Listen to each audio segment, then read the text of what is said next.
பாகம் 2. வேத பிராமாண்யம். கணவான் கேட்கிறார், தாங்கள் சொல்வது சரி சுவாமிகளே. ஆனால் சத்கதிக்கு எது சாதனம் என்பதை மனிதனால் தானாகவே அறிந்து கொள்ள முடியாதென்று வைத்து கொண்டால் மாத்திரம்தானே அதை அவனுக்கு உபதேசம் செய்ய பகவானையோ அல்லது வேறு யாரையோ தேட வேண்டும்? மகாஸ்வாமிகள் பதிலளிக்கிறார், சாதனம் கண்டுபிடிக்கும் முன்னர் சாதிக்க வேண்டியது ஒன்று உண்டு என்று தெரிய வேண்டாமா? ஒருவன் அந்த சாத்திய ரூபமாகவாவது அல்லது அந்த சாத்தியத்தை அனுபவித்தவனாகவாவது இருந்து அப்படி ஒன்று உண்டு என்று நமக்கு தெரியப்படுத்தாமல் போனால் எப்படி அது நமக்கு தெரியும்? இது நம் பிரத்யக்ஷத்தினால் தெரிந்து கொள்ளக்கூடியது இல்லையே. தவிரவும் ஒரு தர்ம மார்க்கமானது சத்கதிக்கு கொண்டு போய் விடும் என்பது நமக்கு எப்படி தெரிய முடியும்? அந்த மார்க்கத்தில் நடந்து போய் லட்சியத்தை அடைந்தவன் நமக்கு சொல்லலாம். அந்த மார்க்கத்தில் நடக்க அவசியம் அந்நியிலேயே மேல் பதவியில் நின்றபடி மார்க்கத்தையும் லட்சியத்தையும் சமகாலத்தில் பிரத்யக்ஷமாய் அறிந்திருக்கிற ஒருவன் சொல்லலாம். அல்லது அந்த லட்சியமாகவே ஒருவன் இருந்துவிட்டாலும் தனக்கு சாதனம் என்னவென்பதை சொல்லலாம். இந்த 3 விதங்களில் முதலாவது விதத்தில் லட்சியத்தை உத்தேசித்து வழி நடக்க ஆரம்பிக்கும் முன் அவ்வழி லட்சியத்தில் கொண்டு போய் விடுமென்று அவனுக்கு எப்படி தெரிந்தது என்ற கேள்வி மறுபடியும் எழும். இரண்டாவது விதத்தில் மார்க்கத்தையும் லட்சியத்தையும் சமகாலத்தில் அறியும் யோகியதை அவனுக்கு எப்படி ஏற்பட்டதென்ற கேள்விக்கு சமாதானம் சொல்ல வேண்டும். ஆகையால் லட்சியமாயிருக்கிற பகவானிடமிருந்தே மார்க்க விஷயமான ஞானம் வெளிவந்ததென்ற 3வது விதம்தான் யுக்திக்கு பொருத்தமாகும். கணவான் கேட்கிறார், ஈஸ்வரன் இருக்கிறார் என்பதை தெரிந்து கொள்ளக்கூடவா ஒரு உபதேசம் வேண்டியிருக்கிறது? அவரை அறிந்து கொள்வது சிரமம்தான். அவரை அறிய வழிகாட்ட சகாயம் வேண்டியிருக்கலாம். ஆனால் அவர் இருக்கிறார் என்பதை நாம் யுக்தியினாலேயே தெரிந்து கொள்ளலாமே.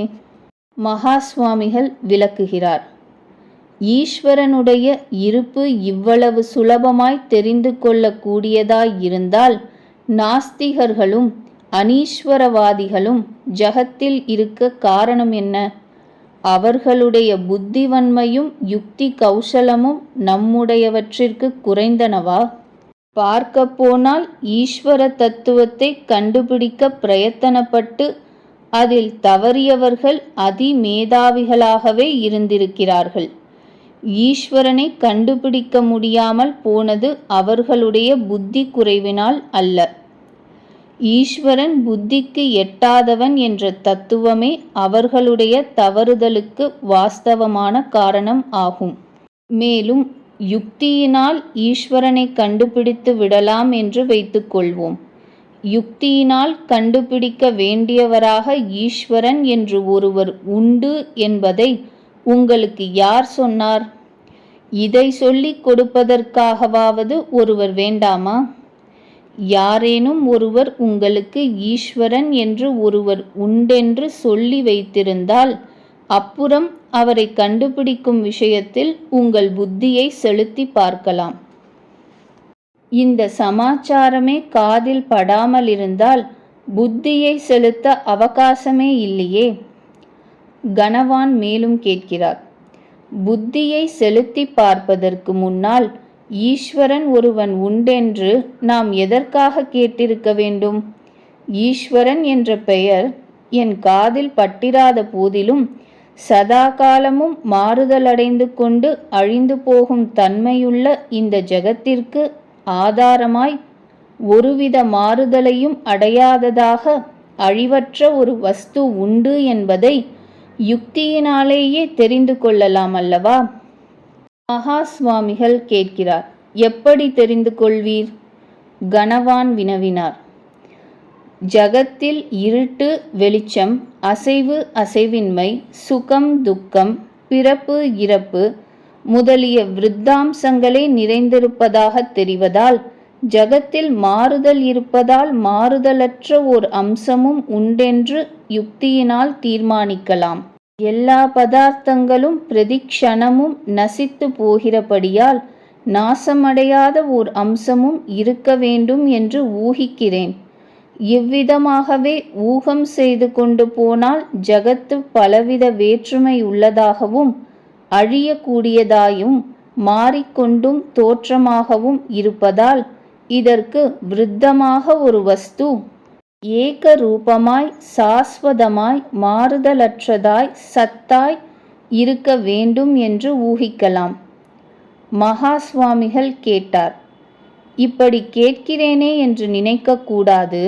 குதிரை என்பது நம் அறிவிற்கு விஷயமான ஒரு பதார்த்தம்தானே. இது இருப்பதினால் இதற்கும் விருத்தமான ஒரு பதார்த்தம் ஜகத்தில் உண்டென்று ஏற்பட வேண்டுமே. குதிரைக்கு எதிரிடை பதார்த்தம் என்ன? கணவான் குழம்பி பதில் கூறினார். குதிரை அல்லாதது என்று சொல்வேன். மகா சுவாமிகள் கேட்டார். மிகவும் சரி. இது ஒரு பதார்த்தமா அல்லது வெறும் குதிரையின் அபாவம்தானா? கணவான் கூறினார். குதிரைக்கு எதிரிடை என்று சொல்லியிருப்பதால் அதையும் ஒரு பதார்த்தம் என்றே சொல்ல வேண்டும். மகா சுவாமிகள் மேலும் கேட்டார். இப்பதார்த்தம் ஒரு மிருகமா அல்லது குதிரை அல்லாததாய் இருக்கிற ஜகத்திலுள்ள எல்லாவற்றையுமே இப்பதத்திற்கு விஷயமாக்குகிறீரா? கணவான் கூறினார். சாதாரணமாக கல்லும் குதிரை ஆகாததினால் குதிரை அல்லாதது என்ற ஜாபிதாவில் சேரும். அப்படியே ஜகத்திலுள்ள மற்ற எல்லா வஸ்துக்களும். ஆனால் அல்லாதது என்ற சப்தம் குதிரை என்ற வார்த்தையுடன் அன்வயிப்பதினால் அது குதிரைத்தன்மையை மாத்திரம்தான் நிஷேதிக்கும். ஆகையால் குதிரைத்தன்மையற்ற ஒரு மிருகம் என்றுதான் வைத்துக்கொள்ள வேண்டும். மகா சுவாமிகள் பதில் கூறினார். அதாவது ஒரு வஸ்துவின் எதிரிடை என்பது அந்த வஸ்துவின் சமான கோஷ்டியில் சேர்ந்ததும் ஆனால் அந்த வஸ்துத்தன்மை மாத்திரம் இல்லாததுமான ஒரு வஸ்துவையே குறிக்கும். அத்தன்மை மாத்திரம் எதிரிடை வஸ்துவில் இல்லாததை வைத்துக்கொண்டு எதிரிடை என்று விவகாரம் செய்கிறோமே தவிர எல்லா அம்சங்களிலும் எதிரிடை என்பது கிடையாது. வெளிச்சத்தில் ஏற்படக்கூடிய தாரதமியத்தை இருட்டின் தாரதமியம் என்று விவகரிக்கலாம். அதாவது வெளிச்சம் குறையும் பொழுது இருட்டு ஜாஸ்தி என்றும் இருட்டு குறையும் பொழுது வெளிச்சம் ஜாஸ்தி என்றும் சொல்லக்கூடியதாய் இருப்பதால் இருட்டும் வெளிச்சமும் அத்யந்தம் விருத்த பதார்த்தங்கள் என்று சொல்வதற்கு இல்லை. மேலும் அனுமானத்தின் தன்மையை நீங்கள் நன்கு கவனித்ததாக தெரியவில்லை. நான் முன் சொல்லியபடி அனுமானிக்க வேண்டிய விஷயம் ஒன்று இருக்கிறதென்று தெரியாமலிருந்தால் அனுமானமே பிரவர்த்திக்காது. நெருப்பையே பார்க்காதவனும் அதை பற்றி கேட்காதவனுமான ஒருவன் புகையை பார்க்க நேரிட்டால் அவனுக்கு புகையிலிருந்து நெருப்பு என்ற இன்னொரு பதார்த்தத்தை ஊகிக்க வேண்டும் என்ற எண்ணமே தோன்றாது. ஒரு பதார்த்தம் நம் அறிவிற்கு விஷயமானால் அந்த அறிவை நாம் அப்படியே ஏற்றுக்கொள்வோமே தவிர அதற்கு பின்னால் என்ன தத்துவம் இருக்கும் என்று ஊகிக்க அவசியமில்லை. நம்முன் தோன்றுகிற பதார்த்தம் வாஸ்தவம் இல்லை என்றும் அதற்கு ஆதாரமாக அதற்கு இத்தோற்றத்தை கொடுத்த வாஸ்தவமான வேறு ஒரு பதார்த்தம் இருக்க வேண்டும் என்றும் நமக்கு முன்னமேயே தெரிந்திருந்தால் மாத்திரம் ஊகத்திற்கு அவகாசம் உண்டு. அப்படியே சதா காலமும் மாறிக்கொண்டிருக்கிற இந்த ஜகத்தை நாம் பார்த்து கொண்டு மாத்திரம் இருந்து மாறுதலற்ற ஒரு தத்துவம் உண்டென்று நாம் கேள்விப்படாத பட்சத்தில் ஜகத்தை தோன்றுகிறபடியே தத்துவம் என்று ஒப்புக்கொண்டு விடுவோம். ஜகத்து தோன்றுகிறது என்பதே தத்துவமாகும்.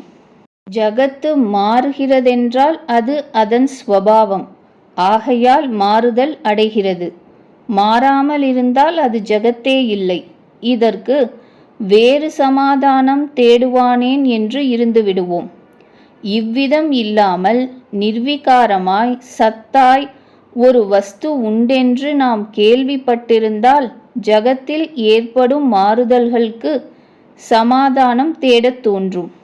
அவ்வஸ்துவுக்கும் ஜகத்திற்கும் என்ன சம்பந்தம், அந்த சம்பந்தத்தை தீர்மானிப்பது எப்படி என்ற விசாரங்களும் ஏற்படும்.